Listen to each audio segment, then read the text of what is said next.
Hello everyone. Today let's go over a medium question that I just solved by myself 5 minutes ago. This one is called minimum average difference. And this one is pretty simple, except the requirements are a bit tricky. So let's read it. So you're given a 0 integer index array of length n, pretty standard stuff. And if you read the description, it's a bit confusing. So it's better to honestly just look at the pictures. Here you can see that what you want to do is compute the sum of the right side and the sum of the left side, and then take that left sum and divide it by the right sum divided by the length of the right side. So actually here we have 2, so it's going to be 2 divided by the length of the left side, which is 1, the length of the right side, which is 5, and then the middle is just the sum of this subarray. So the left side is this, the right side is this. Here, the left side is going to be this for step 2, and then the right side is going to be this. So same here, 2 plus 5, because 2 plus 5 is 7, so we want to divide the left sum, and then this is the right sum, and then this is the left side length, and then this is the right side length, 4, right? 1, 2, 3, 4. And then after that, you take that value and you do the absolute value.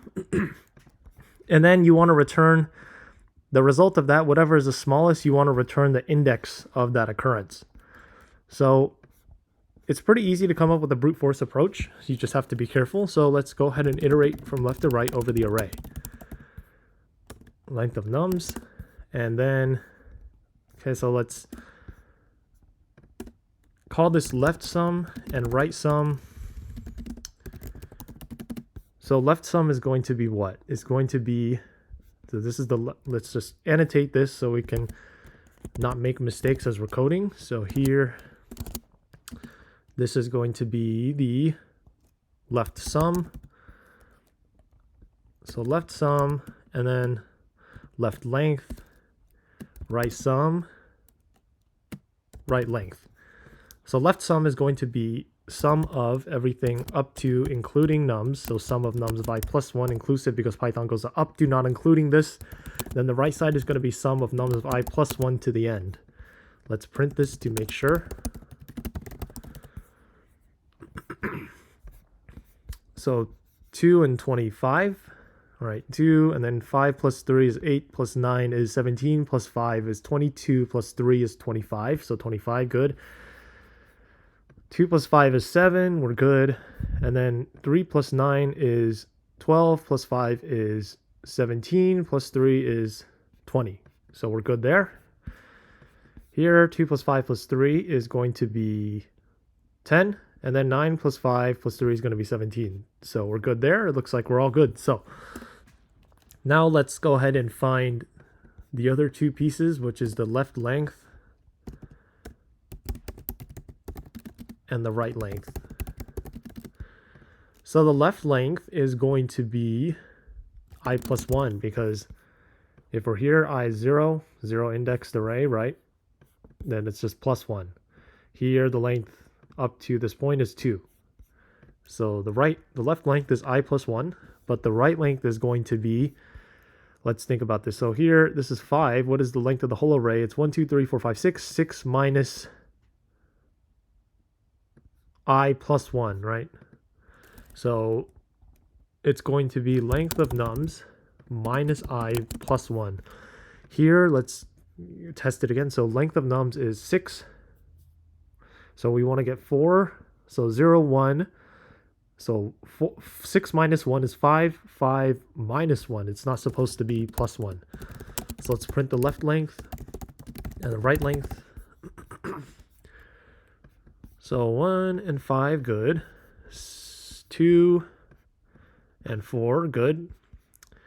3 and 3, okay, we're good. So now the problem is that we have an edge case where I ran into this earlier, where I would try to divide by 0. So in that case, if you can see here, if it's just 0, the right length is 0, just subtract instead of divide. So let's go ahead and reflect that. So let's call this the current value. So if right length is less than or equal to 0, then it's going to be, current is going to be let's see here. So again, the left sum divided by the left length minus the right sum minus 0, right? Because when it's 0, we minus instead of divide, as with every other case.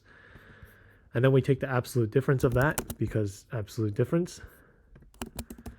If right length is not less than or equal to 0, then I think current can just be left sum minus left length minus right sum divided by right length. Let's print current to see. 3.0, okay, now we need to round up. Or maybe just do integer division instead of float division. We'll see. Okay, cool. So 3, so right here, 3, 2, 2, 2, 2, 0. So in that case, we would return 0 because that's the smallest one, right? So what we want to do now is define a variable called historical, which is going to be set to a maximum value, because we're going to say if historical is, if we found a smaller overall value, then we're going to update historical to be that, and we're going to keep track of that index. Historical is less than or bigger than current, which is always going to be true in the first term, then historical equals the current, and we're interested in that index. So let's put an array and append to the rear. And then let's print answer to see. So 0, index 3, yes, is the one that has 0. Index 0, okay, cool. So we can just return answer -1, because if we found a smaller value, do we append the index to the rear of the list. Okay. And you'll see that this was my initial approach. It didn't work, but I thought of something else, so I'll show you. So it gets time limit exceeded. So instead of recomputing all these sums, so let's draw this here just to show you. So 2 and then 5, 3, 9, 5, 3, 2, 5, 3, 9, 5, 3, 2, 5, 3, 9, 5, 3.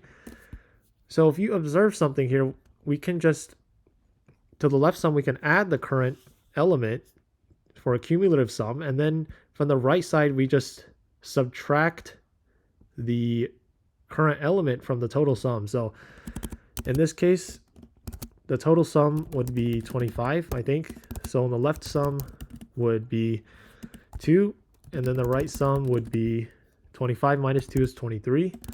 And then the left sum would be 7, and then the right sum would be 2. 3 plus 9 is 12, plus 5 is 7, or 17, plus 3 is 20. So right sum is 20. So if you observe, we can just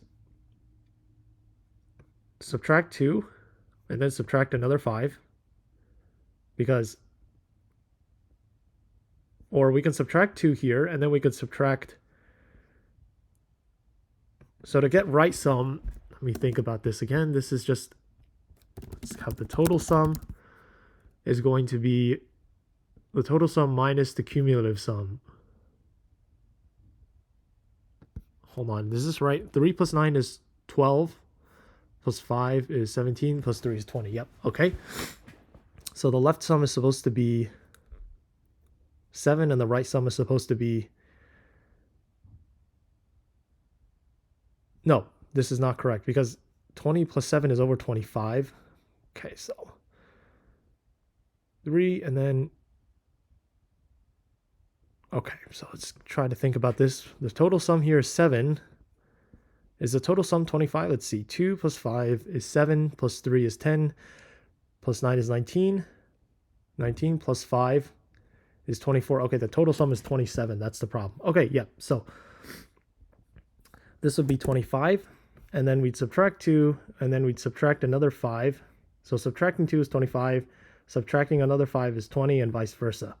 Subtracting would be what? Cumulative would be 10, and then the right sum would be just minus this, so it's 17, right? So 9 plus 5 plus 3 is 17, yep. And you just keep doing that. So now we want to optimize this. Let's call this total, and then left sum is just, let's declare this because we want to keep the cumulative sum to the left. Left sum plus equal to nums of I, right? So 2 and then 7 and then 10. Then the right sum is just total, or we can do total because it's cumulative from the right subtracting the number from the left, right? So right sum would be, or total would be minus equal to nums of I, and then right sum is equal to total. Okay, so I think that's correct.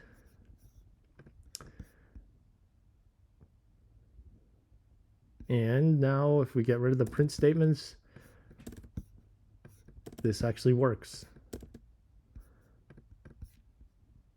And there you go. So it's pretty efficient as well. And because we're not recomputing the sums and we're just computing the sum once and then kind of chopping off blocks of the sum, which is, I think it's a pretty clever way to do it, and just comes from doing more problems, building this kind of intuition. So I hope this video was helpful, and please stay tuned for more.